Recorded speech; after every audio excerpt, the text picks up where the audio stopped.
There are no dick pills on WWE shows. Well, let me tell you what.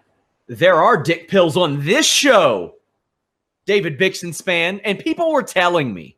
People had the balls to tell me this week. But your dick pills are legitimate dick pills. You just hold on. Just hold on. Cody Rhodes did a Blue Chew segue on being the elite. And people said, Sean, you need to give him some tips. And I'm like, whoa. First off, he's Cody Rhodes. I'm not doing that. And I'm not giving anybody the tip. I'm giving them the whole thing because I go to BlueChew.com. I use that code Fightful. You can increase your performance and get that extra confidence in bed. Blue Chew, like the color blue, brings you the first chewable with the same FDA-approved active ingredients as Viagra and Cialis, so you know they work. Take them anytime, day or night, even on a full stomach. And since they're chewable, they work up to twice as fast as the pill, so you can be ready whenever an opportunity arises. Blue Chew is prescribed online and shipped straight to your door in a discreet package. No in-person doctor's visits, no waiting in the pharmacy, no more awkwardness. They ship direct and are made in the USA. They're cheaper than a pharmacy. And right now, use that code Fightful. Get your first shipment free. You just pay $5 shipping. Hit them up on Twitter at GetBlueChew. Let them know that you heard about them from us. Let them know that David Bixenspan made you flaccid, but Sean Ross Sapp helped you. Oh, great. As you were, David. But you have legitimate dick pill ads, though. Yeah, damn right I do. I mean, the UFC dick pill ads are not. Alex Warren, would it be fair to say that for the rest of this show that the blue brand got blue balled? I'm not answering that. Why not? Well, because okay. Would you say that with the exception of a few broken sticks that SmackDown just got hosed down? Yes, I would say that. Well, you know what? If you're fearful, did you notice how Braun took that spear? Yeah, he landed very awkwardly upon his visage. Yeah, he took it right on the face. And if you know somebody who wants to take it on the face, oh my God, maybe our friends over at Blue Chew can help. Maybe you want to get your spear going. Maybe you're in the corner, you're lonely, and you want to ooh ah. BlueChew.com can help. That's BLUE, like the color blue. They bring you the first chewable with the same FDA-approved active ingredients as Viagra and Cialis, so you know they work. You can take them anytime, day or night, even on a full stomach. Since they're chewable, they work up to twice as fast as the pill, so you can be ready whenever the opportunity arises. They are shipped direct, prepared direct, and they're made in the USA, so they're cheaper than the alternatives. They're prescribed online and shipped straight to your door in a discreet package. No in-person doctor's visit, no waiting in the pharmacy, no more awkwardness. Right now, we have a great deal for you guys. You can get your first shipment free. Free. What do you have to lose? Just pay that $5 shipping. You could have been up at 4 a.m., 5 a.m., watching Super Showdown, ordering these bad boys, BlueChew.com, getting ready for a showdown of your own, if you know what I'm saying. BlueChew.com, code Fightful. Even if you don't use them, hit them up on Twitter at GetBlueChew. Let them know that you heard about them from Sean Ross Sapp and the Fightful.com podcast. I will never be able to look at Roman Reigns do ooh-ah the same way again. You can do some dirty deeds with BlueChew.com, code Fightful. Welcome to the official press conference for Less Than Ya Boy 100 on November 28th, featuring a big matchup that we're all waiting for. Latina Heat Melissa against the Ewing Express, Sean Ross Sapp. Now, this press conference is running late because Sean Ross Sapp is late for whatever reason. He's I guess, getting himself beautified. I'm not waiting any longer because I run the show and I do things my way, so we're just going to get this thing started. So I would like to introduce first, from Toronto, Ontario, Canada, she is Latina Heat Melissa. Hello. Sean's seriously not here. Sean is running a little bit late. I'm here! I'm here! Quality of life will confuse you, Melissa. You don't know what to think right now. You don't know what to think right now. How much Blue Chew did you take, Look at this Sean? suit. Look at this gold. Look at this third place medal from a regional submission wrestling tournament. Oh my God. Melissa. Oh, Melissa. I'm here to save the press conference. You know what? It's got to see me a little bit better than that. It's got to see me a little bit better than that. Melissa. I can't believe you showed up. I can't believe you're here, Melissa. Look at this. I'm so worried about you. I took third place. Now, members of Fightful Select were given the opportunity of submitting questions to Melissa and to Sean Ross Sapp prior to their big confrontation. Listen your boy number 100 on November 28th, and we've got these questions ready to go. Question number 1, Sean Ross Sapp, are you prepared to show no mercy to a woman, and what is necessary to win the matchup? I mean, let's be honest. I don't want to hit a woman.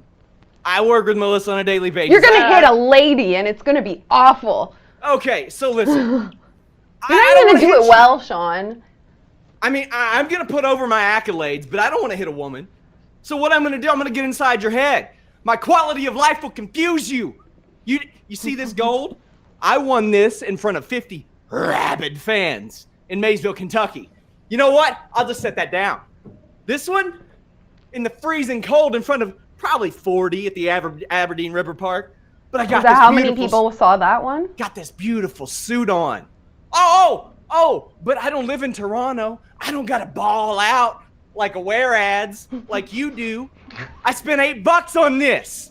You don't know if I'm fancy or if I'm thrifty. I think I know. I think I know. This shirt, this is how you're going to look. This is Michael Jordan crying in a Santa hat. How much did that cost? You will never know. I'm sorry. At least my shirt, you won't ever be able to buy. Not for $8, not for $1 million. Well, why aren't you putting them on sale? Listen, Melissa, you live in Toronto, one of the most expensive cities in the world. Well, I sit here, just kicked back. Look at this. In my $57,000 house because I'm thrifty. Look, nothing but pure 100% sweat pant touches this skin in the winter months. Because I'm thrifty. I have to ask a question. How is this putting yourself over by saying you're thrifty? I'm thrifty! Did you notice the logo addition on her shirt there, Sean? Yeah, I noticed it. Whatever. She's not taking my job. Nobody can do my job. That's what I thought she was suggesting. I think she's suggesting that she's going to take over the podcast. I was his inside source for yesterday's breaking story. You know what she can't take over? Fantasy football champion, 2014, my rookie year. I didn't even know the rules. But there are no rules come November 28th, Melissa. I read blocker feed. I could take that. I don't want to hit you, Melissa, but you're going to back me into a corner. Okay, next question from the Fightful Select members is, where can we buy parts of the ring after this match is over? We have set a venue. It's going to be in the soon-to-be media room. That's where Melissa said she would only fight on her turf. So I got to make a trip to Toronto, apparently. So I don't know. Whatever you want to sell, Jimmy. I was going to say, we'll add them to some of the higher-priced tiers on Fightful Select. You know Jimmy will turn a profit off that. I'll find a way to do it. Next question coming from Fightful Select. Will Marie get you both in the ring for 20 minutes before the fight to take the piss out of you while bragging about how philanthropic and humble she is? She won't do that to me. I'm thrifty with my time. No, me and Marie, we're on good terms. You, I'm not so sure about. Next question from Fightful Select. With both SRS and Melissa on Jimmy's payroll, how were the training camps handled? Is this a GSP Condit situation where the training staff split? I have officially been inducted into the Sandwich Club. in Toronto. I did some of my training camp there with the Sandwich Club. Excuse you, I'm one of the founding members of the Sandwich Club. Well, surprise, motherfucker. This next question coming from Fightful Select. This is for you, Sean. Oh. Is Sean worried that Melissa might try and spike his drinks with Blue Chew to act as a distraction? Have you seen her eat? That's the only way I could get in that mood around Melissa with a sandwich. She just filthy. It's disgusting. Are you just suggesting that you would get in the mood with Melissa? I mean, Blue Chew, it doesn't matter who it is. You know what I'm saying? That's the benefit of Blue Chew, code Fightful. So does that mean you could also get in the mood with Nigel if you're on Blue Chew? I'm not here to judge. I'm not here to judge. I don't think thrifty means what you think it means. I'm thrifty! This question is for Melissa coming from Fightful Select. Sitting in your 800 square foot apartment in Toronto that you pay 5 times as much to be in. You're not thrifty. I'm inside that head. How will you afford to miss work after I kick your ass? You think I can afford an 800 square foot apartment, Sean? Point. You probably can't because you're not thrifty. I remember Quality of telling life will you. confuse you. Quality of life will confuse you. What will be your weapon of choice, Melissa, for this matchup on November 28th on List and Your Boy 100? I plan to use his existing insecurities against him. I don't need a physical weapon. I just gotta continue bringing his bullshit. head down as much as I can. She'll probably use a ladder or something. Probably some lame cardboard shit. I don't know. Some teaser lighter fluid. Yeah, whatever. We'll see. She'll probably try to blow me up. I don't know. I'm going to spin the next question. Somebody said if this is exclusive to List and Your Boy 100, what's planned for List and Your Boy 200? Could we see maybe a gimmick rematch between Melissa and Sean Rossap at List and Your Boy 200? I don't know when List and Your Boy 200 is. Looks like it'd be early 2021, maybe? Based on current trajectory, maybe late 2020. I don't know. There's a lot of time. I'm focused on whipping Melissa's ass at List and Your Boy 100. Quality of life will confuse you. It's nice that you still have hope in yourself like that. It's really nice. My question is, let me throw this to Melissa first.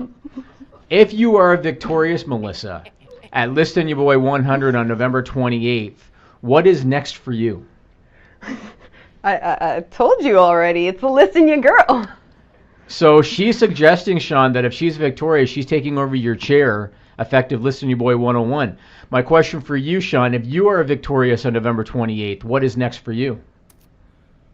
I will do exactly like what she's done to me. She's tried to steal my entire identity. Her Twitter picture was a picture of me. She got confusion follows. She wants to List and Your Girl because she can't come up with her own stuff. So I'm going to sit around and eat sandwiches disgustingly. That's what I'm going to do. But you know what? It'll be leftovers from the night before because I'm thrifty. And my quality of life will confuse you. Nigel, does I your don't mic go work? hungry, but I don't spend a lot of money. Does it either. work? Oh yeah, my mic works. Does Nigel have any questions for these two?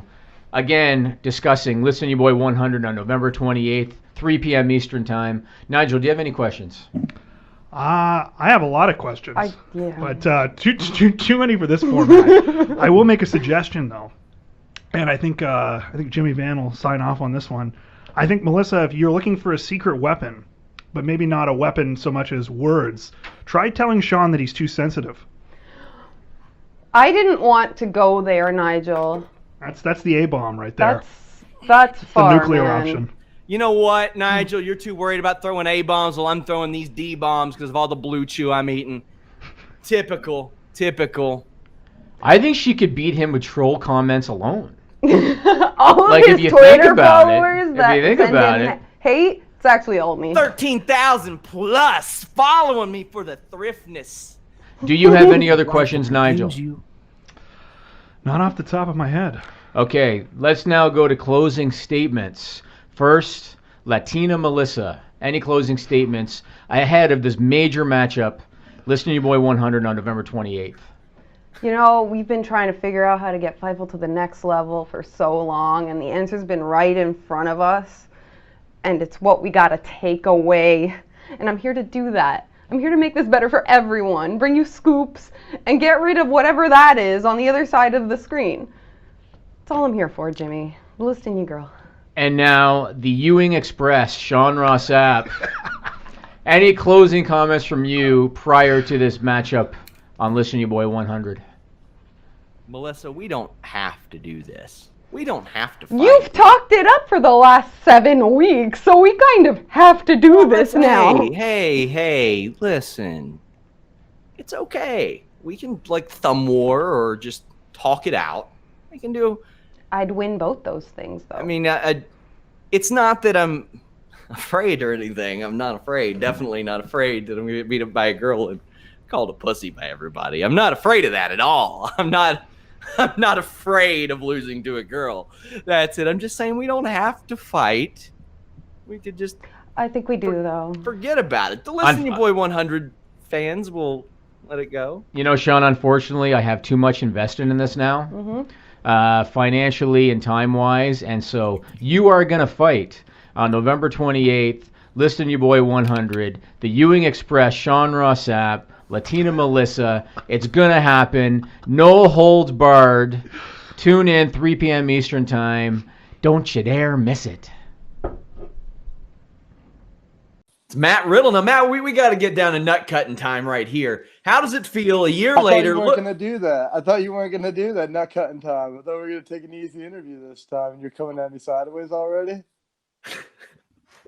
There were things I said I wasn't going to ask you about, but I didn't say anything about asking you about what it's like to have the second best hair on this broadcast right now.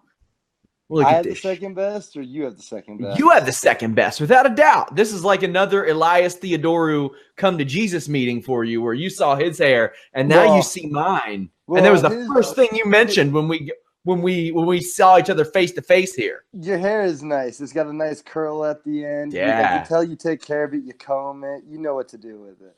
But that other guy, his hair is still, there's a reason why he has sponsors. Yeah, per plus, man. Dude, his hair is phenomenal. Like, because my hair is pretty nice. And that's not bad hair yourself. But that dude, guy's good. I was on a conference call a while back with one Kenny Omega. Whoa. And he put you over. He put you over big time, Matt. What'd you think about that? I know you heard about it. I mean, I'm a fan of his work. I've seen him do a couple things. And I think he's one of the greatest things in the business of wrestling today. So hearing that from him is, that's awesome. That's a stallion move. You know, it's you don't expect somebody at that level to even know who you are, you know, and the fact that he knew who I was and spoke highly of me was, it was awesome. So have you ever had any interaction with him? I mean, I'm sure have you all been on any shows together at all? I shared a locker room with him at PWG, I think last year at Bola, and it was him tagging with the Bullet Club, the Young Bucks, and they did like a 6-man tag, I think, against like Phoenix, Pentagon, and somebody else. I forget.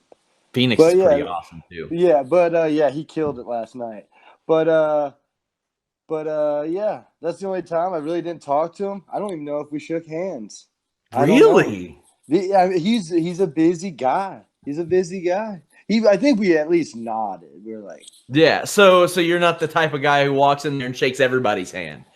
Well, I'm not a real kiss ass, so I don't want Kenny Omega's here, I'm going to go up and shake his fucking hand. It's more like if we walk by each other, I'll shake a hand. I just feel like a lot of times, and wrestling, a lot of times in wrestling, it's almost like, dude, I get it. Goodbye. Hello. Like, we shook hands 6 times already. You don't have to shake hands every time you go to the gas station. It's one of those things, But at the same time, you are showing mutual respect by shaking hands. But I think a bow or a nod is just as good as a handshake. A bow, huh? Who have you bowed to? Dude, I'll tell you this. When I first started wrestling, I tried the bow. And I really? would try to bow. Well, because everybody's grabbing hands and shaking hands, and I'm not used to it, and nobody wants to, fist bump, whatever. I was like, it can get messy. It can get messy. You don't know where everybody's hands have been. Exactly. You don't know where my hands have been. That's very maybe true. I like to keep a messy hand. And with people always trying to touch it, I feel bad. So, I tried the bow, but it doesn't work. You always have to touch. So It's a rule. when's the last time you hit somebody with a bow? Oh, I hit bows every weekend. I hit at least 3 bows in Vancouver's Saturday. Like, to who? Who's What do you worthy of the bow? mean? Who's worthy of the bow? So, say like you're like 10 feet away. You could make the walk to each other, but so you're like, later, bro. Okay. Oh, like that. Oh, you mean traditional Japanese? Yeah. Bow. Oh, no. This is modified American bow. A bro bow. Sure. I think do you still see me? No, hell no, I don't see you. No, there we go. Now I see you. So, but yeah, it's a bro bow. It's like, it's still, that's the respect. There's the bow. I mean, to be honest, when you said that, I was like, all right, pretty well established MMA fighter, Matt Riddle. You just thought I was straight traditional. Yeah, I was like, I was like, what kind of impression? You know what? Sometimes I do like a half semi-traditional bow after matches to the crowd. Yeah, of course. You do that, blow some kisses. I love you guys too. Thanks for coming. If you didn't, I wouldn't have a job. I'm out. Yes. Of course. That's the thing. They make that kind of impression. I'm like, damn, who tore it up in the ring with Riddle to make him just straight up dip down and bow his head? Hey, I'm not saying I haven't bowed. Like, I'll bow to, the Suzukis and the Ishis and, Triple H. And maybe. I don't know. I don't know if I'll bow down to the game. Like they thought it was going to go over like gangbusters. Everyone was going to love the whole angle. We almost killed Roman. That thing that happened on Tuesday. They thought it was going to go great. And everyone was like trashing it. So they were like, no, actually, it was just the forklift guy. The forklift guy did it. Oh, but wait, that forklift guy wasn't even the regular forklift guy. Oh, but wait, the guy who was the forklift guy on Tuesday, he was a temp. That's weird, huh? Listen, man. All the layers that you add to it just make it more absurd, not less. I watch a lot of Investigation Discovery, and ain't never been a forklift in one of my murder mysteries, Alex. Not ever, not once. I'm tired of them. It ain't natural. It ain't natural, and I'm tired of them forcing their lifestyle or forking their lift style on my beliefs. I don't appreciate it. No, nor should you. God didn't intend for forklifts to be in a murder mystery. No. Or whatever the hell's going on. Michael Cole has the balls, even in character, to say, oh, you didn't do it, Joe? Well, a WWE.com poll showed that 80% of people thought that you did. Well, shit, lock him up. That's all the evidence a court of law would need. Gave me crap because the kids say, what the beep? I looked at my wife and I said, and what's your point? And my wife said, well, they shouldn't say that in school. I was adamant. I'm lucky. You're lucky they didn't talk to me. I would have asked them, tell me what swear word they used. Oh, they didn't say a swear word. Well, then there's no problem. Don't mention this to me again. People on Twitter dealt with the same thing, Sean, they told me. The same thing, where the school's giving them crap. They're not using coarse language, Sean. Can you explain to me how this is a problem? Is this the society we live in now, Sean? Almost as sensitive as people getting upset about a lighthearted your mama joke. Okay. The reason I said that was an issue, and you agreed with me, the reason I said I didn't really. Yes, agree. you did. Yes, you did. The reason I said it was an issue is because if somebody new to the site that doesn't know that you're joking with the person you're talking to, if they see that, they might be turned off by the site. That's why I said I had a problem with it. They might want to click the play button then and watch the actual show, because it's pretty transparent. How many people don't do that? How many people read a headline and just assume the content? Tons of people do that. Not worth it. Not worth it. We don't need. I don't think you want to turn off viewers over stuff like that. And I told Sean on Skype, I said, dude, you're 34. You're not 12. So, chill with the mom jokes. And then I get 30-something-year-old wrestlers joking about dropping nuts on shoulders. And it does numbers, Jimmy. That was a little different. That was a little different. That's How was that different. a little bit different? It was Because lighthearted. Big E is an I am established talent. I am an established talent. What? What the hell are you trying to say? That was that was a I better have 30,000 followers, sir. that was a better reaction than I could have ever asked for. Come on. Do you remember our little talk about Booker T's theme? I do. I remember. Well, you know that it's a heavily sampled theme, right? I remember our conversation quite Yes, yes. Renee DeWale and Didier Leglisi, or I like to call them the legends, they sampled from songs heavily. And one of those groups they sampled from was a group called Kraftwerk, which were in the news today. Do you know why they were in the news today, Alex? They won some 20-year-old case or something about. Yeah, you saw the tweet. They won like a 20-year-old case based on sampling, which made me think, you know what? Let's look back into the sample that Didier Leglisi and Renee DeWale used for the Harlem Heat theme. So we know where the came from. Hateful Head Helen and Sweet Pussy Pauline. Boy, was that a journey. Well, Alex, do you want to know where the yes, yes, yes no comes from? Please tell me. It is a Kraftwerk song titled Sex Object. Are you ready for this, Alex? Please. Here are the lyrics. Yes, yes, yes. No. Yes, yes, yes. No. I don't want to be your sex object. Show some feeling and respect. I don't want to be your sex object. I've had enough, and that's a fact. I don't want to be your sex object. You play your tricks, and they're just perfect. I don't want to be your sex object. You turn me on, then you forget. And the best part, no. Why? Sex. No. Why? Sex. Maybe, perhaps. Yes. Oh my God. They're at different points. Oh, I'm on the edge of my seat here. Are you ready? Can't be I teasing am me, ready. Sources confirm Miami is selecting Bol Bol at number 45 in the draft. We've got Miami-themed South Beach Fightful shirt. Go to shop.fightful.com. Celebrate with everyone. Go to Little Havana. Go to South Beach just like Bol Bol. This has been a journey.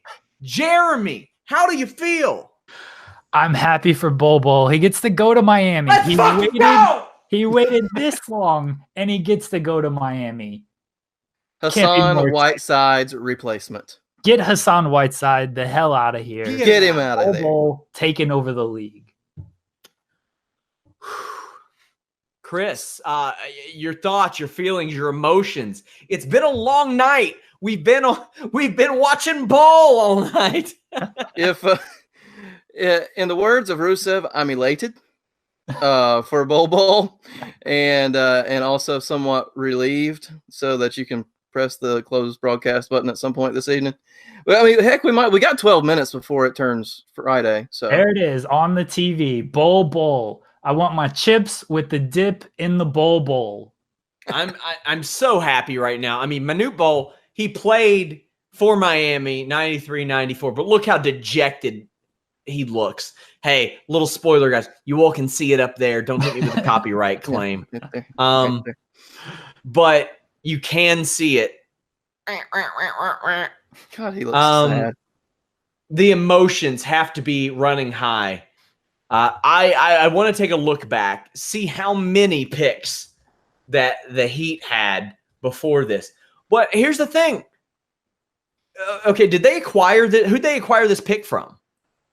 This pick looked to. This was a straight pick, wasn't it? Was it? They got it in some trade. I mean, it is their pick, but they got it in some random trade. Do you think that the Lakers were trading up to try to get him? God, I hope so. Just for the sake of the Lakers. Sorry, Kyler. But just for the sake of the Lakers, as many moves as they're making right now, which I still don't think they lost the AD trade, personally. Not terribly, anyway. But I could see them trying to do that. So, here's the thing. He's being traded to Denver. Are you kidding me? What? He's being traded to Denver. No. Imagine. All right, hold up. Time out. So imagine that you're going to an area with. First off, imagine that you guys have already finished your orders of the Fightful South Beach shirt. Go ahead. Sorry. And then you have to go get the light blue and gold version that's sure to be up on Fightful.shop or shop.fightful.com. Yeah. Tomorrow. I mean, from a destination area to the freezing cold. How does that feel? So here's the funny thing. Jeremy, my next day off is next Thursday. I'm actually picking people up from the airport from Denver. I can't wait to get their thoughts on this situation. You might run into him at this point. If They're going to be. If they come to you and they have a bowl jersey for you, I mean, I don't know if they can pull that off, how good of friends you are with these people. But if they like you, then they will do this for you. If not, then I would suggest dropping them as friends. At this point, I don't know how we don't create a Fightful t-shirt jersey with Bull's name on it. Like we got to do it. And wait, even idea. So NBA's got the sponsors, right? You could put my podcast logo as the sponsor.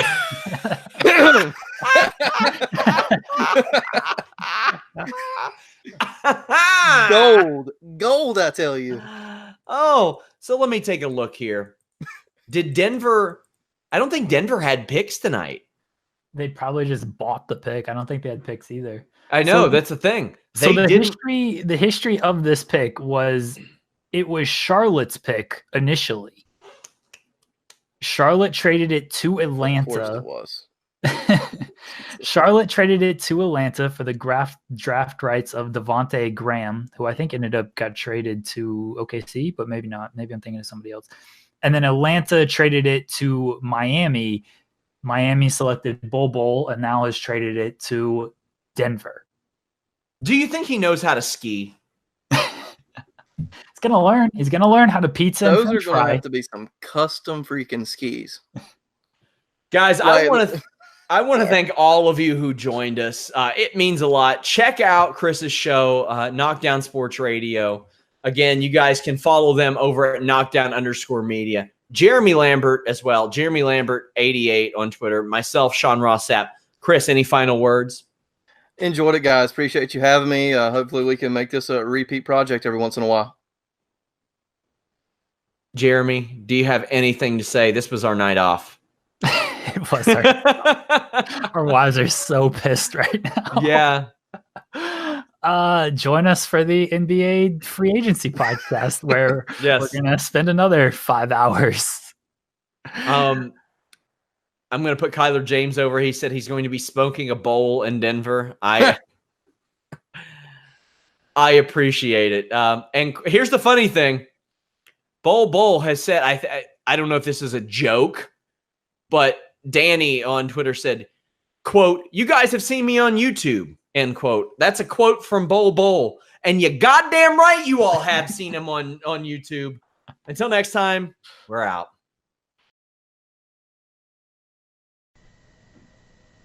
Ooh, a Breaking Bad sequel starring Aaron Paul is in the works. Well, they're doing movies. Is that a TV show? Yeah, it's a feature-length movie. Yeah, they've already announced that. We're 15 seconds into the recording. Oh, are we recording? I hit record. Well, hey. I went to go say it, and he was like, Aaron Paul. Correct. I'm pumped. There you go. And this, what we're about to talk about, is the exact opposite of Breaking Bad. This makes Breaking Bad seem like a completely normal just Wednesday, to be honest with you. It makes the White family like the Bradys. Oh, sort yeah. of. We're going to talk about Abducted in Plain Sight. If you guys like this, maybe we'll do more movie reviews. But this was something, after watching it, that I had to talk to Jimmy about, because Jimmy said that he had watched it as well. Yeah. And Nigel has seen it too. Nigel has seen it too. It is the story about a young girl who had been abducted, but the series of circumstances that surrounded it, Jimmy, were, I thought, beyond stupid people worthy. But you said, let's do it for so long. We'll release it later. I'm down for that. Let's get into it. Let's set the scene first with the facts, and then after that you can jump in. But let's set the scene. So this is Idaho in the 1970s. So Idaho, so it's like a small, kind of middle class town in the 1970s. There's a 40-year-old guy. His name was Bob Birchtold. That's his name, Bob Birchtold. He was married. He had children. There was another family called the Broberg family. And I didn't write everybody's name down because nobody cares about everybody's name, but there was like mom, dad, 3 girls, and the oldest daughter, her name was Jan. So Jan Broberg's the oldest daughter. Family's name is Broberg. The two families got really close. So the Birchtold family and the Broberg family, they were church together, and they all got really, really close. Their kids all started hanging out together. They took day trips together. Bob Birchtold, they referred to him as B. That's how they knew him. That's how they referred to him. An affectionate nickname years later. Some of them did. Like some of them referred to him as Birchtold. They strictly used his last name, but every now and then you would hear B come up. But anyway, so Mr. Birchtold B clearly favored Jan, the oldest daughter. I think at the time that this all started, she was like 11, I think, at the time that they first met and everything like that. That's where it all began. Do you want to jump into some of the fucked up shit, or do you want me to start telling the facts and then you can jump in? In an effort to get closer to Jan, who he was showing more affection to. Oh, God. No, present the facts, man. This is all over the map. Okay, so first he told the Brobergs that he was seeing a therapist. And it came out later on that he had a background in, pedophilia and whatnot. He told the Brobergs that he was seeing a therapist, and the therapist recommended that he sleep in Jan's bed at her house under mom and dad's roof. 11-year-old Jan, 40-year-old Bob Birchtold. Something the parents like over 6 months. It was. He did it over. I think it was over a period of 6 months. Not every night, but he did it over a period of months. 3 or 4 times a week. 3 or 4 times a week. And the parents were cool with it, didn't suspect a problem. So he was doing that. That was number one. Then he offered to take Jan on a day trip. Hey, let's go horseback riding. Let's go on a day trip. Awesome. He didn't take her on a day trip. He kidnapped her and he took her to Mexico where he married her. On a several-month trip is where he took her. Yep. He had her in an SUV. He had speakers set up where he was pretending to be an alien talking to her. And you got to remember, she was 12 at that time. Aliens are like the 6th weirdest thing about this story. It is, yeah. But that's what he did. So he had her believing that there were aliens, that they had been captured, and the aliens were telling her that your mission is to marry B and have a child. Otherwise, the world is dead. Otherwise, you're going to kill the world. So you need to do this. The plot of Men in Black 2, basically. She had to do it before her 16th birthday, too, didn't she? Yeah, I think she did. She had to do it before her 16th birthday. Like 3, I'm sorry. Yep, he that's also right. Heavily drugged her throughout this, didn't he? Yes, he was giving her, I forget what kind of pill. He was giving her pills. Yeah. So they get caught. They were living in an SUV in Mexico. They get caught. She's returned home. Now, what do they call it where you fall in love with your abductor? Oh, Stockholm Syndrome? Stockholm Syndrome. So she had Stockholm Syndrome. So when she was picked up, all she did was talk about B, and how's he doing, and I got to see him, and all that kind of shit, because she's a 12-year-old girl. This is where it really started to get fucked up. The parents didn't want to press charges. And I'll throw this over to Sean. Why didn't the parents want to press charges after Buddy kidnapped their daughter, took her to Mexico, raped her repeatedly, drugged her, and married her? Now, I'm a little short on the names here, but I'll just say the girl's mother, yes, Mrs. Broberg, had been having an affair behind her husband's back. Yes. Now, keep in mind, he was doing this likely to get closer to Jan. He was also doing it because he thought, if I can fuck up their marriage, then they're going to be distracted. That was part of it. And he was also thinking, I want to create issues with them publicly so that if they threaten me, I can tarnish them publicly. Because they owned a business. They owned a business at the time. Number of reasons why you would do that. And you would think, well, you know, why doesn't the wife just admit to the husband, listen, our daughter's our priority. Why? I'm sorry I did this. It's terrible. Well, let me tell you why. Because the father was on a little day trip of his own. B, who is married himself, by the way. Yes. Next to a tree at the park. They were in their car. They were in his car. Looks over to the passenger seat, sees old homeboy riding shotgun, and says, listen, man, you probably don't know I'm screwing your 11-year-old daughter and your wife and my wife, but I'm really not getting off enough. So what I'm going to need is for you to jack me off. and this old man, and I'm not going to say God rest his soul because he's a fucking moron. Yeah. Said that, so what I did is I relieved him in an act of masturbation. That's correct. Hey. That's correct. Along with one man relieving another man in the act of masturbation, do what you please. Yep. Homeboy on the left married. Homeboy on the right married. Yep. Homeboy on the right having his daughter scrogged by homeboy on the left. Meanwhile, homeboy on the left also scrogging homeboy on the right's wife.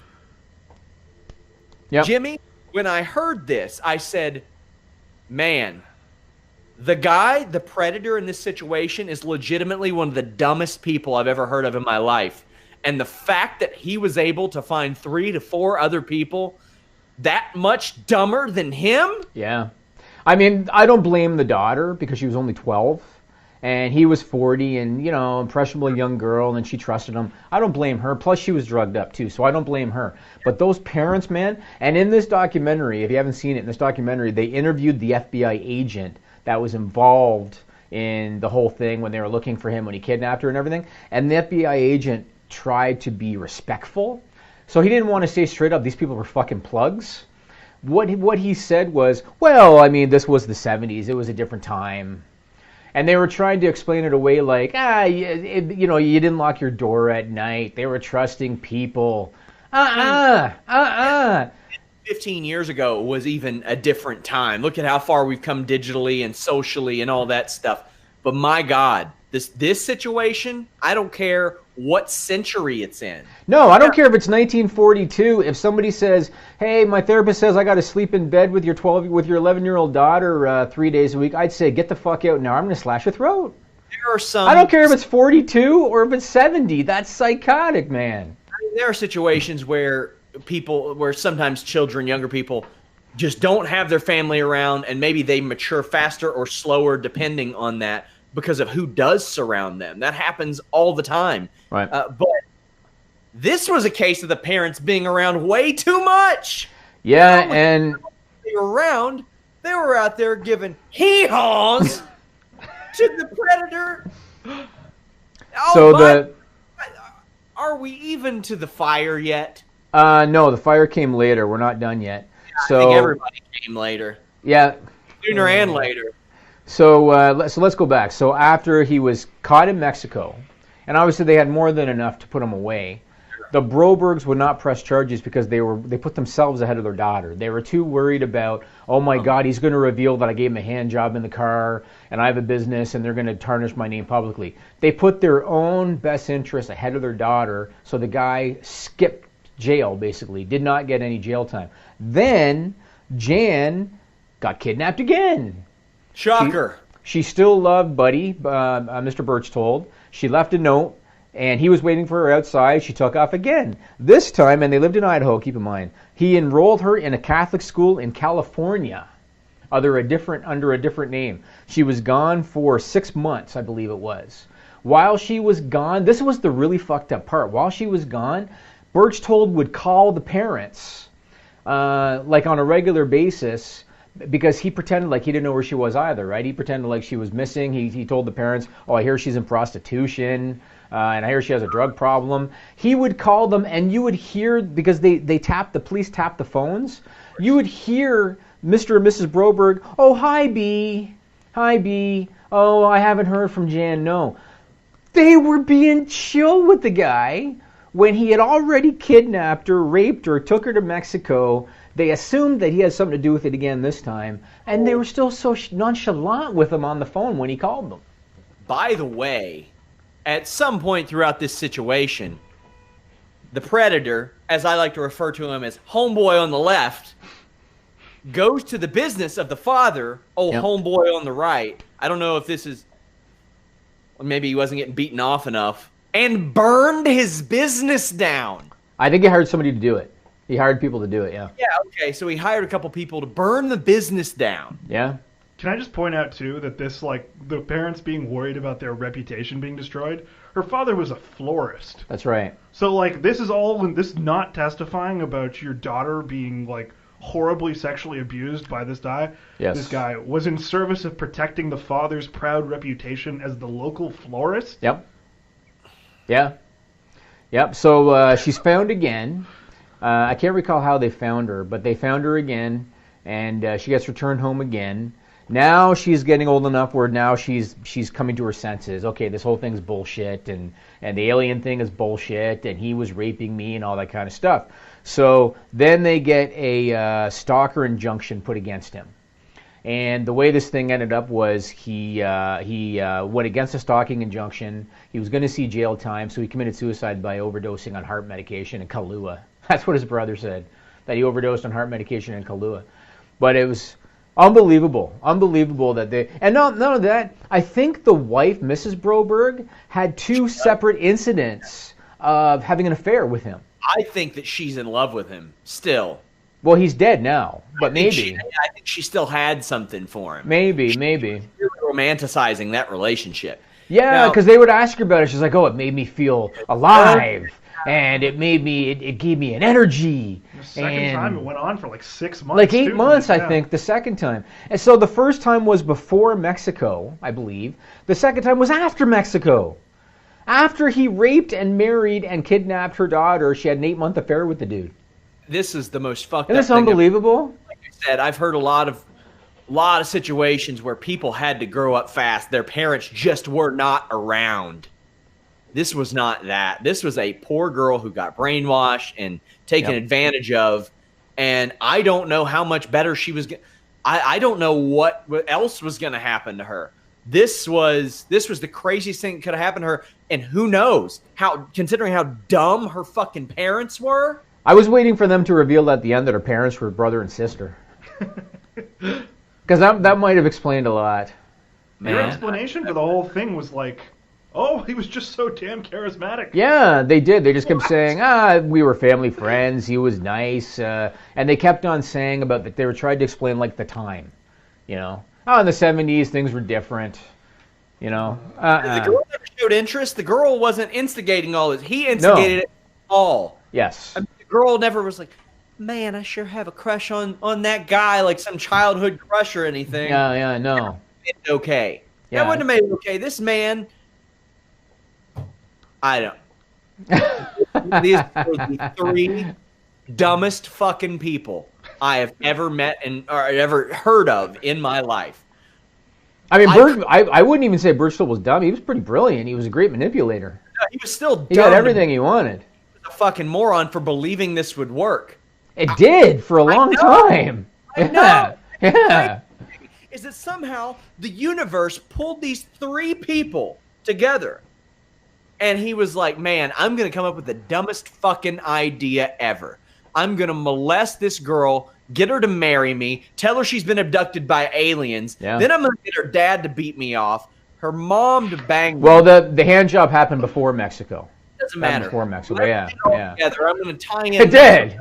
And a Catholic school in California and all this. And it'll work. It'll work, man. I would have liked to have been there. Like, I would have liked to have been a fly on the wall when he went to the Broberg's house and explained to them that his therapist recommended that he sleep in her bed 3 to 4 nights a week. I would have liked to have been there to see how he sold them on it, to see how willing. Oh, you 40-year-old B, you want to go sleep in our bed with 11-year-old? Help yourself. Help yourself. Yeah, just pick of what bed to sleep in that house by the sounds of it, right?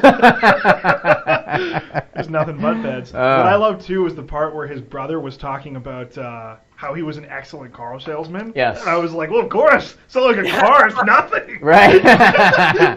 They'd fly off the lot in comparison.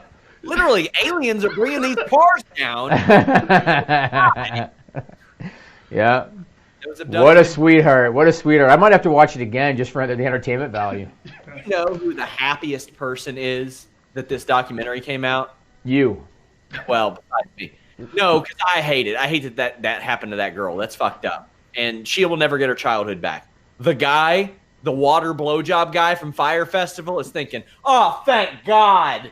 Thank God something crazy. Yeah, but that guy's actually the babyface in that documentary. Yeah, of course. But he's not the heel at all. He rolled with the punches initially, but then he was like, hey, guys, I kind of don't want that to be just my thing. No, but, well, okay, but I think he's come out of it looking pretty good. I mean, obviously he's going to be known for it, but... I mean, this takes the heat off of him pretty well. And actually, I saw memes of them side by side, and it says, when you would do anything for a friend. Right. Well, that's a plain sight. I'm glad we could review it. Yeah. Let us know what you guys it's unbelievable. Think. Unbelievable. Watch it. You will become livid. Livid. That's unbelievable. Yeah.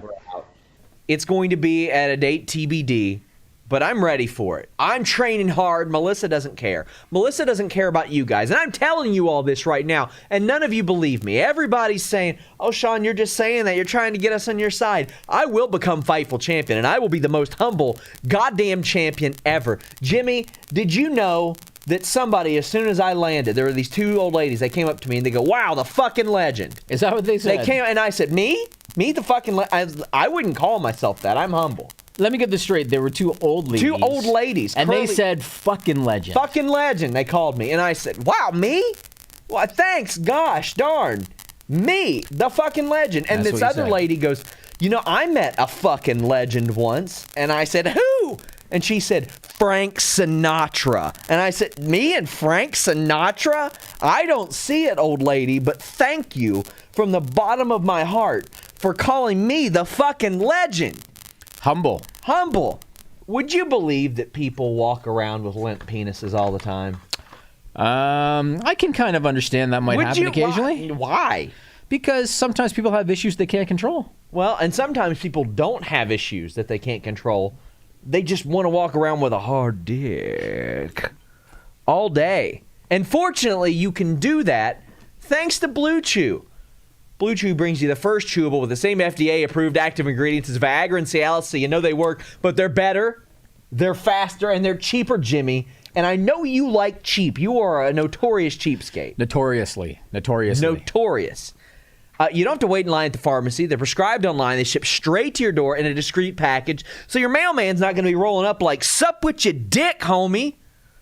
He's not going to know unless you tell him. Is that what the mailman would say? He'd probably say, sup with your dick, homie. And then when you told him what was up, he'd be like, damn, I'd like to leave that by the back door, if you know what I'm saying. He would say, got a little bit of a special delivery, do you? Maybe it's something I can handle with care, if you know what I'm saying. BlueChew.com. It gets into your system a lot faster because it's a chewable. You don't have to wait around. You don't have to wait around all day. It's ready when you are.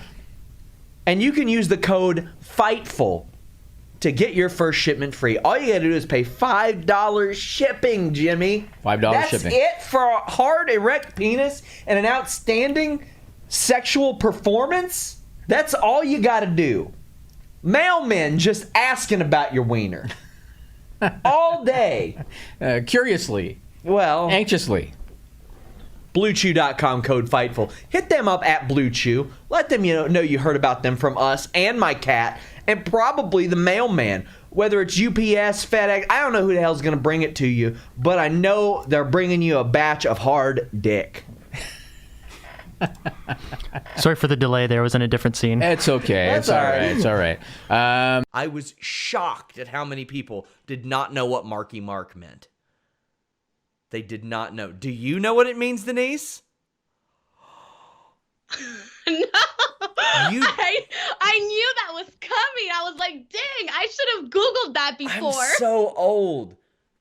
I'm sorry. I when I heard that, I was like, oh, it has to be some sort of reference for something that I probably missed or didn't watch. You know Mark Wahlberg used to be a rapper, right? Well, no. Yes. Yes. I'm sorry. I didn't know that. Mark Wahlberg was a rapper in the early 90s. You could argue that John Cena's character, especially geographically, because Mark Wahlberg's from the Boston, Massachusetts area. Damn, man. Wow. It was largely based off of the Marky Mark character. He had a few hit songs, actually. You've never heard Good Vibrations? Well, I've heard the song, but I guess I didn't really pay much attention to that. Yeah, that's him. Well, no, isn't good. I think I'm probably confusing it with a different song then. You've heard this song. There's no way you have not heard Good Vibrations. Maybe you've heard Wild Side, I Need Money, You Gotta Believe, maybe. But by 92, they were cooked. Why do I feel like I'm associating that with the Beach Boys? Well, I'm sure there's like some shitty Beach Boys song named that too. Okay, well, see, then that's when I think of that. Why don't my brain automatically? You have, but I don't know. for Someone sure. could correct me. Someone could correct me, but I don't know. Listen. So yeah, that reference just went A lot of people are surprised to learn I'm 34, but man, I am shocked. I was 5, 6 when this came out. So you are probably not even born yet. I was born in 92, so I don't know. This went #1 in 91. But all right, see, there you go. You can't blame me. Damn. Man. Okay, so at least I wasn't the only one. I mean, All right, I'm surely glad. you know that his brother was in New Kids on the Block, right? All right, that's it. I'm done. I need to go and like. You didn't Wikipedia know that? You didn't know that? I did not know that. I'm sorry. I need to go and like read up on Mark Wahlberg. You work for AfterBuzz. About him. You work for a giant pop culture outlet. And I didn't know that. What the hell is going on here? AfterBuzz, fly me in. I'm gonna take your job, Denise. What is going on here? Oh my God. Next time you talk to Sean Waltman, I want you to tell him that you didn't know that Marky Mark was a rapper. I've learned a lot of things on that podcast, and one of them was the one that like I. It's such a good vibration. Holy shit! You don't know that song? I don't know. I'm sorry. It's such a sweet sensation. Holy sh! That's for Hannah's super chat, by the way. You know, yeah, I have no comment. No comment.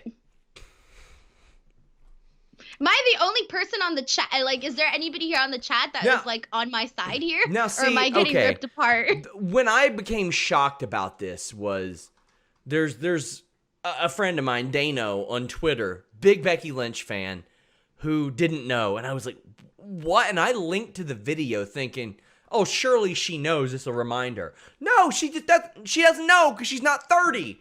So, man. Shane Haas says, I hope they do a Twins remake with Cena and Wahlberg. Oh, my God. I was thinking that, though. I was like, man, they look alike. Okay, see? Damn.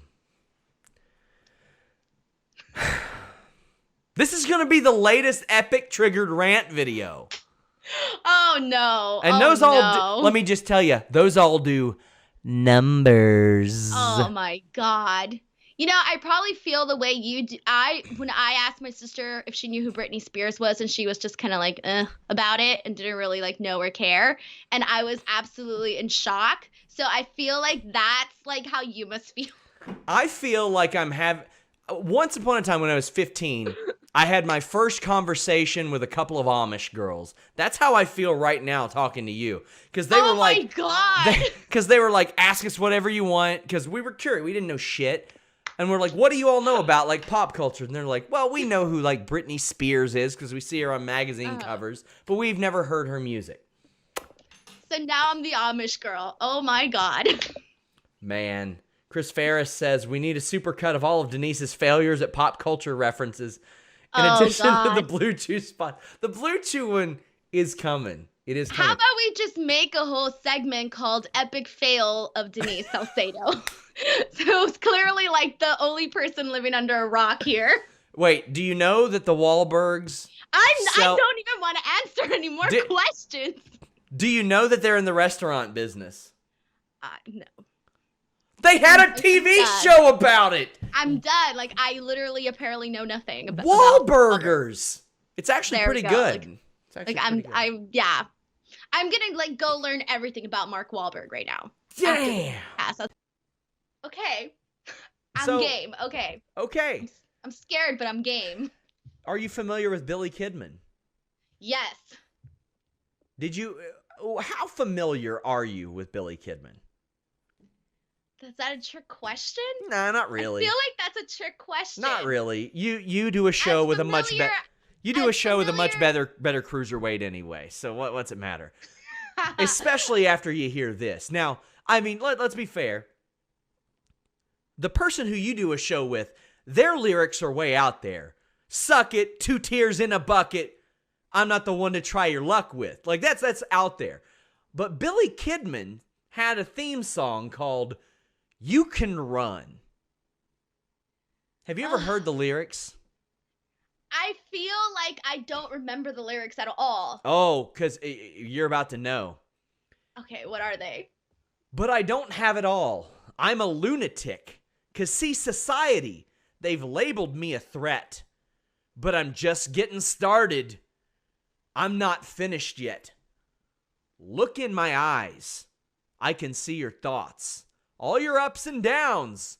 All your little faults. Seems pretty normal, right, Denise? Yeah, I don't see nothing wrong with that. Until it turns into a date rape anthem. Is it really a date rape anthem? It sounds like it. Here you go. Keep acting tough. It's gonna get creepy. All of a sudden, you're starting to feel sleepy. Oh, But I see. But in these streets, when you doze off, you wake up with all your clothes off. Are you serious? Ashamed. That's horrible. And they took the Christmas song off the radio? Ashamed. Maybe It's Cold Yes. Outside? Ashamed. This is Baby It's Cold Outside wrestling version. Exactly. Ashamed. Feeling so lost. Whoa. You see my crew. You know my style. Victory is mine. You're going down. Well, not You without see my consent, crew? I'm not, Billy. What do you think about that's that, Denise? Bad. Yeah, it's That's bad. like some gang rape, but you see my crew, you know my style. See, and I understand that a lot of people will be like, oh man, listen, it's about getting jumped. I don't care. Switch it up, man. Switch it up. Okay, so I'm a Maurice fan. I love Maurice. I love her theme, or I did love her theme. Do you know the lyrics to her theme? I know her song, but I feel like if you start the lyrics, I might go from there, or I need to hear stuff and then it clicks into my Pourquoi brain. Tiba? Not that. Ooey, ooey. Are you ready for this? The translation to English? You remember her theme, right? Yeah. Ooey, ooh, that shit. There you go. Why are you so beautiful? Why do you move like her? Why are you hurting me? Ooh, I feel naked. Ooh, yes. That's the translation? Uh-huh. Oh, it's not done. Why do you do it all? Why do you say it all? Why are you hurting me? Ooh, yes. Then more translations about being naked, Denise. This was on a PG-rated program for years, Denise. It's funny because when I thought of Filthy songs, like these weren't the songs that I was like thinking of. No, At all, they're hidden. At all. They're hidden. It's like, Yeah. you remember like how in those Disney movies they would, like some cats would fall down in a cartoon and you'd see a naked lady in the window and all that stuff. Or it's kind of like those lullabies that secretly have like a horrible message. There you go. Like London Bridge is falling down. Yeah, like that type Well, of stuff. Yeah, I get it. I hope you're ready for the main event, Denise. Okay, what is it? Are you familiar with Harlem Heat's theme? Yeah, Come on, it's one of the best of all time. can you sing it? I'm like, can you There's sing no it? words to it. It's I'm rap drawing a sheet. blank. I'm It's drawing a rap blank. sheet. I'll play you a little sample. Yeah. Okay, yeah. I know that. Okay, so there's a pretty distinct part in this song that I don't know if you'll remember, but it's when a voice goes, you remember that? Here you go. Listen. Yeah.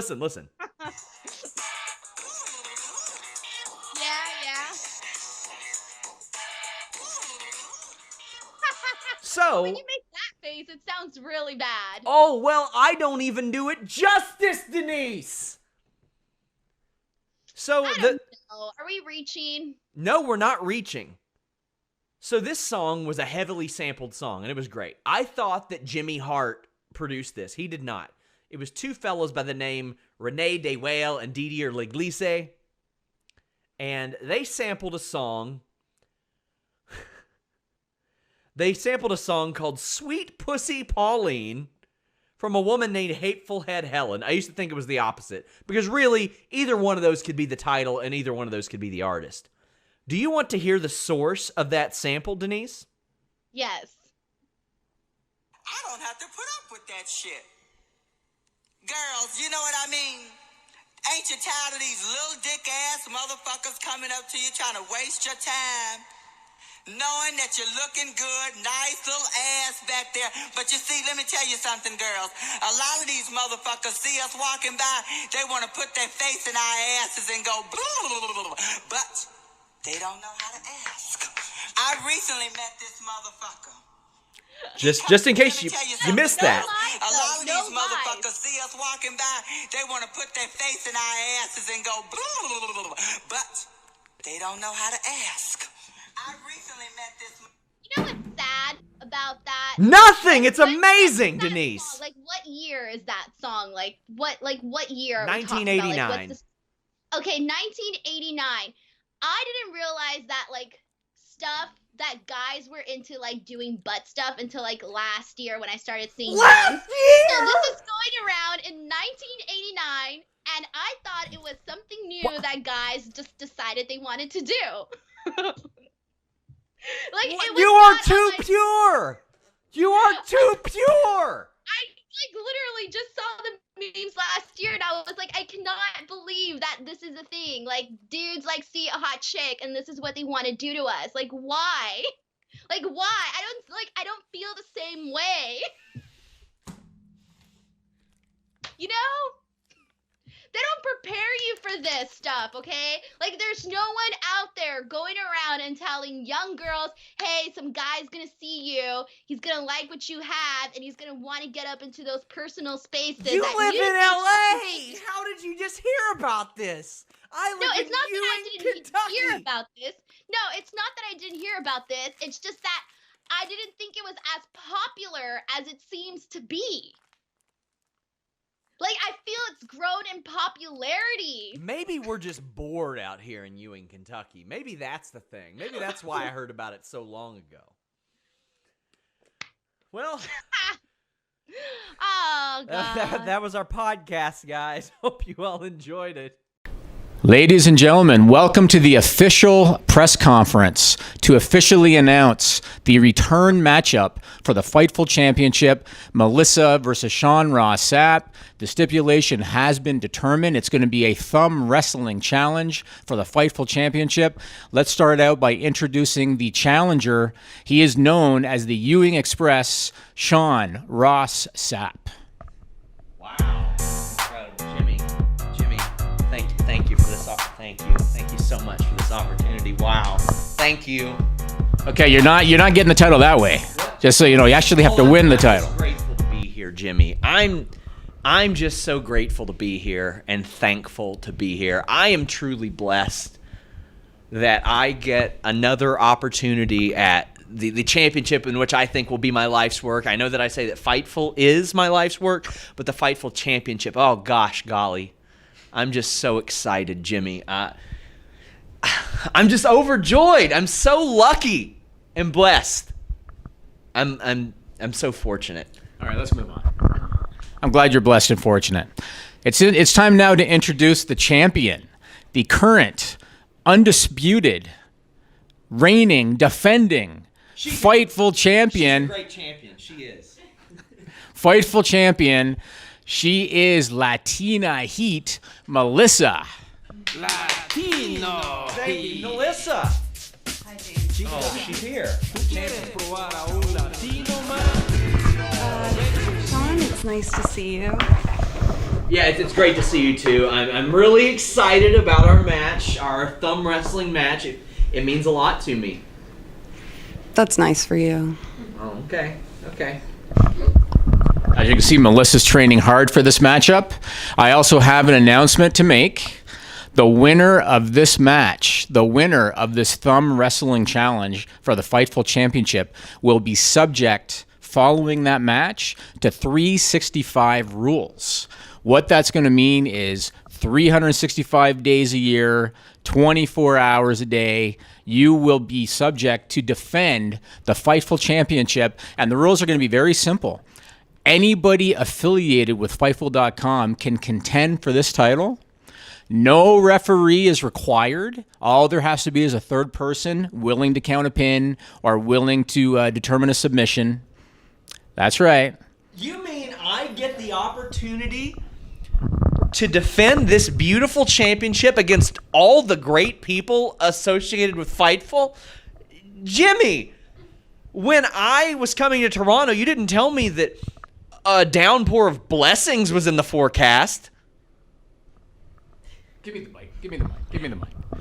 Anyway, one other stipulation that will be required is a camera must be present to document the pinfall or submission. Like this one? Just like this one. So stay tuned to the List and Your Boy. We are going to very soon... you've had your say. Let me talk now. We're going to very soon produce the Thumb Wrestling Challenge for the Fightful Championship. Sean Ross Sapp challenging Latina Heat Melissa. And then after that match, like I said, whoever wins will be subject to 365 rules. Stay tuned to List and Your Boy. I just want the opportunity to talk to Melissa directly, because Melissa, I do say that you're a great champion, but I have truly been humbled, Melissa. Now, there's a lot of things that I admire about you. I admire the fact that you do like a menial job, like you don't want anybody to ever know who you are or what you've done with your life or anything, because as you know, I've got like 30,000 Twitter followers. Like, I'm kind of famous, but I've stayed humble in that. So I think it's kind of nice that you don't want anybody to ever know about anything that you ever do. I think that it's kind of cool that while I'm going around and talking to the most famous wrestlers in the world, you're out playing real-life Super Mario and jumping on mushrooms in the woods and stuff. Like, I think that's kind of cool. I find that humble in a way. And so I think that we can kind of relate to each other. Melissa, do you feel the same kind of common ground with me that I feel with you? How does your head fit into Kentucky? How? The mass of it is so fucking large, Sean. Is that... Listen, Melissa, you don't have the Blue Chew sponsorship, so please don't go there. Please hand me the mic. How about I just hold it? Okay. How about I hold it? Listen, Melissa, it's all about being humble. When you say things like that, it makes me think that you aren't humble. You know what's humble? Having your own initials stitched on the back of your shoes, because I don't expect everybody to know my name. So that's why I have SRS in these beautiful custom Air Max 1s that I had made for this trip, you know, Blue Jays colors, Jimmy. That's humble, because I just don't expect everybody to say, hey, Sean Ross Sapp, it's you, the fucking legend, as they say when I'm walking down the street. Even though they do a lot, I don't expect them to. But I don't see any identifying things on you. Like, you just expect everybody to come up and say, Melissa, Fightful Championship, while you're wearing that everywhere. I think maybe you should wear this around less. That would be a little more humble. Because, Melissa, I remember syrup sandwiches and crime allowances. You know, we finesse a Melissa with some counterfeits, and now we're counting this because I'm humble. You need... You need to sit down and be humble. Okay, let's go to final words. So first, any final words from the champion going into this thumb wrestling challenge? Is that me? Oh. I have a lot of thoughts, and I'm not wasting them on him. Thank you. Fair enough. Any final thoughts from the challenger? I'm just so happy to be here. I am. I mean, Melissa, until you've walked a mile in my custom shoes, which have also custom insoles because I got high arches. I don't have like athletic arches. I'm truly blessed to even be here to compete for this. Oh, all the obstacles I've had to overcome in my life, including high arches, and it led me here to this with someone I truly admire, although I don't agree with your methods, Melissa. I'm just so gosh darn happy to be here. You're getting ringworm on the table. Please take your shoes off. I don't know what that means, and I think you know I don't know what that means. Okay, tune in. List and your boy coming soon. Thumb Wrestling Challenge, Fightful Championship, Latina Heat Melissa, Ewing Express Sean Ross Sapp. Got this big thumb wrestling match with Melissa, and last time I just didn't want to hit a woman, and I think that's why I lost, but I know she's training hard for this fight, for this match, for this thumb wrestling war. I have to accomplish my dream. I will do anything to be Fightful champion. Because I know she's using Jimmy Van's money to train as hard as she possibly can. So I need an edge up. I need some help. I need a montage.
I'm ready. It's time to do this. It's time to do this now. Let's go.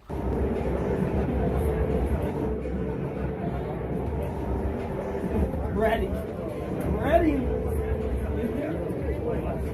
Get out of there. I'm ready. This is my moment. This is my moment. Okay. This is for the Fightful Championship. Ready? Wouldn't look at me either. Set. Fight! 1, 2, 3, fuck! Oh! Melissa! Woo! This is so crazy!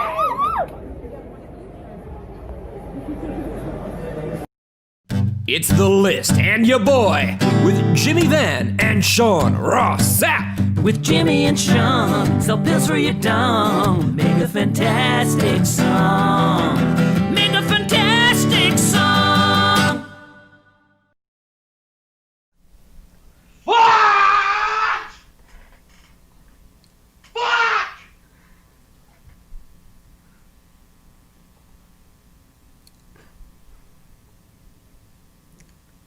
Hey, Jimmy.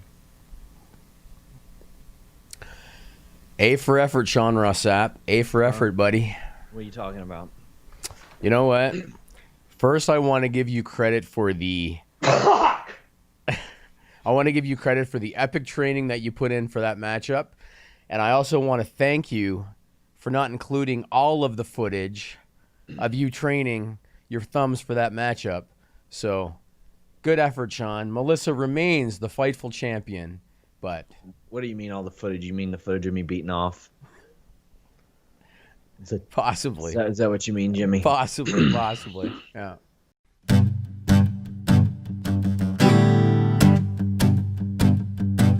We're 100 episodes old at Fightful.com, so we hired some guy to write us a song. The only dude we could afford was Trevor Strong, the idiot who sings the stupid song that just goes on and on. You might find some meaning, but you wouldn't be.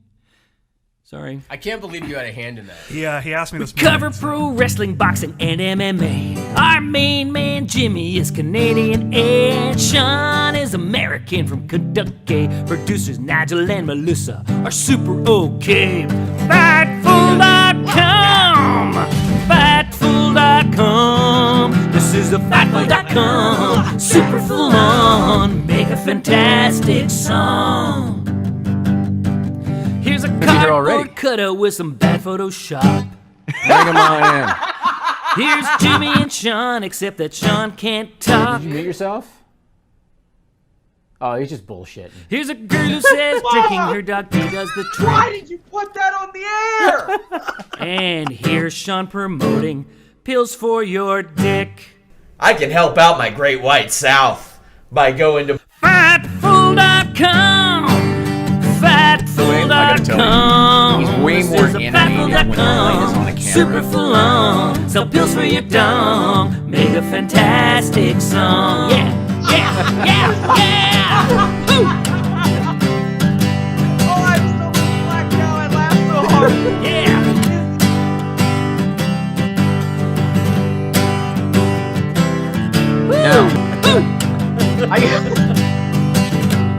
So I have to say here, okay? Yeah. I have never met Jim Cornette. I've never met Jim Cornette. We have never corresponded before. He doesn't know me, and I don't know him. Yeah. Yeah. Yeah.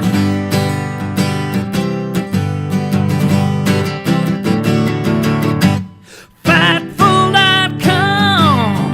Fightful.com. This is a Fightful.com. Super full on with Jimmy and Sean. Sell pills for your dong. Make a fantastic song.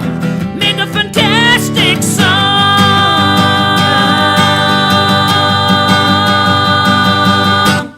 Digging holes, digging holes, and digging holes. The guy's got it. He still got it. I just want to hear you sing Shawn Michaels' theme. You think I'm cute, you know I'm sexy. Yeah, yeah, I'm a sexy boy, sexy boy. I'm not the boy, boy. I'm a sexy boy, sexy boy. I'm not the boy, boy.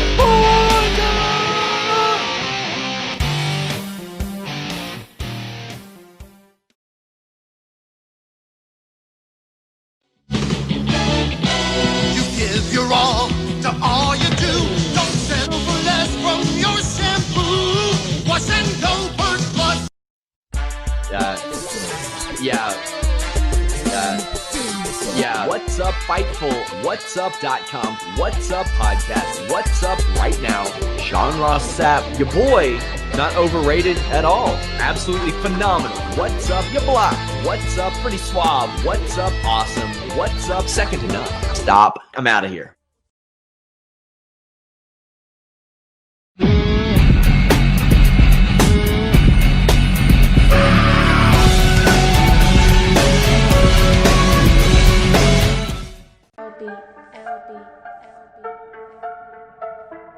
What's up, you guys? Your girl Melissa here, managing educator of Sean Ross Sapp. You might know him as the E-Wing Express, the 33-year-old who will defend to his death his Twitter finesse, but I digress. Let's take a breath. If you haven't guessed, I'll explain real fast. It's a list in your boy Fightful Wrestling Podcast. I'm sure you've seen us. Our reach is vast, even though Sean yells right in the penis. First there's Jimmy Van. He's an insider trading and wrestling fan. And then there's this guy beside Big Boss. We got thrifty with his name. Now he goes by Sean Ross. Then there's me, mocking sweet tea, it's Latina heat. When things go south, you can call it Kentucky Wi-Fi. Sean's running his mouth as his internet says bye-bye. Bye-bye. Then Wirecast goes down, I cut the tension with a knife as Sean continues to question his quality of life. He's angry, he's confused, he broke the stream and I get accused. Right. Abused, like a shameless bug. Seeking a little blue pills, looks like his head just took one. Hey Sean, here's an idea on how to rebrand from a soft puppet with no brain that sits on Jimmy's hand. Don't worry, it's only tentative. Change your name to SRS, aka Sean's really sensitive. Sorry. This username is already taken by some guy whose scoops are the opposite of break-in. Next time, try writing something worthwhile. For now, you can throw that story in the SRS file. Get it? Because it's shit. Penis! Right in the penis!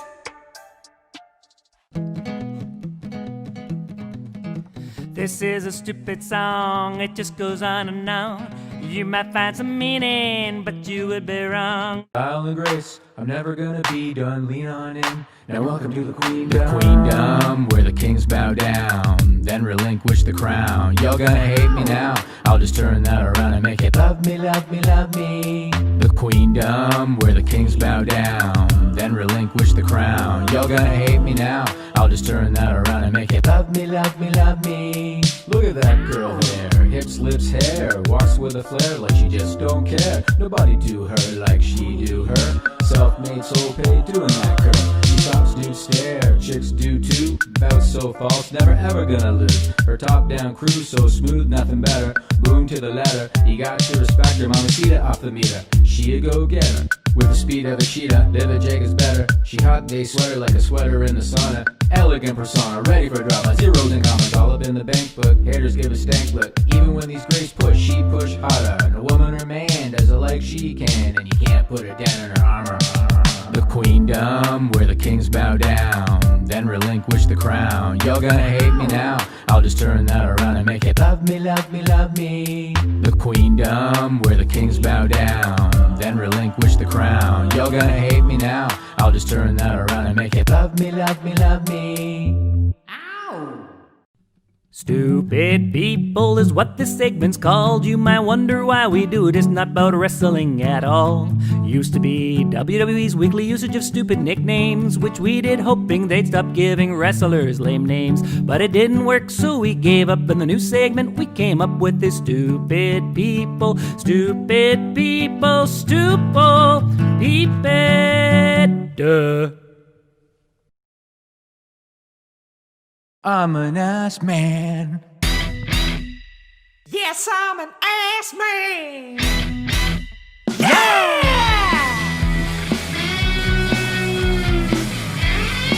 Good shit, Al. I love to love 'em. I love to kick 'em. I love to shove 'em. I love to stick 'em. Love to flaunt 'em. I love to watch 'em. I love to pick 'em. And I'm gonna kick 'em, 'cause I'm an ass man. Yeah, I'm an ass man. Yes, I'm an ass man. Whoa, I'm an ass man. So many asses, so little time. Only a tight one can stop me on a dime. I'm a lover of every kind. The best surprises always think of from behind. I'm an ass man. Yeah, I'm an ass man. Yes, I'm an ass man. Oh, I'm an ass man. Buns of glory, buns of steel. Your life won't give away the truth of how I feel. feel. You want the honey, feel the heat. That's why the girls want to have me down the street. I'm an ass man. Yeah, I'm an ass man. Yes, I'm an ass man. Oh, I'm an ass man. Yeah, I'm an ass man. Yes, I'm an ass man. Oh, I'm an ass man. Yeah. Got me stuck and I'm go back. I got 5 on it.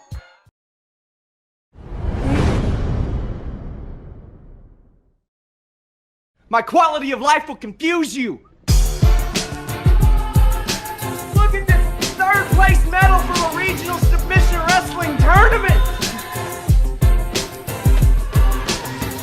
I can't believe you showed up. I mean, let's be honest, I don't want to hit a woman. I spent $8 on this. I'm thrifty. Look at this. I'm thrifty. My quality of life will confuse you.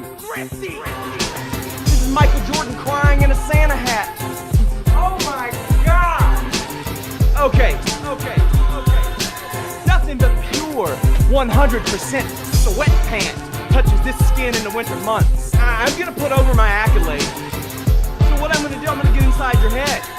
In my $57,000 house because I'm thrifty. My quality of life will confuse you.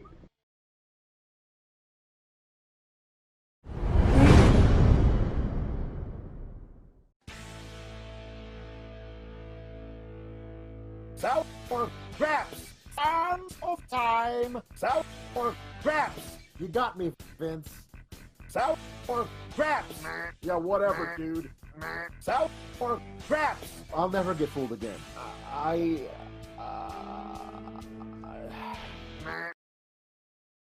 Here's a little song I wrote. It will make your penis incredibly hard. Don't worry. Get Blue Chew. Ain't got the place to lay your head. They can increase your performance in the bed. Don't worry. Ooh, wow. Get Blue Chew.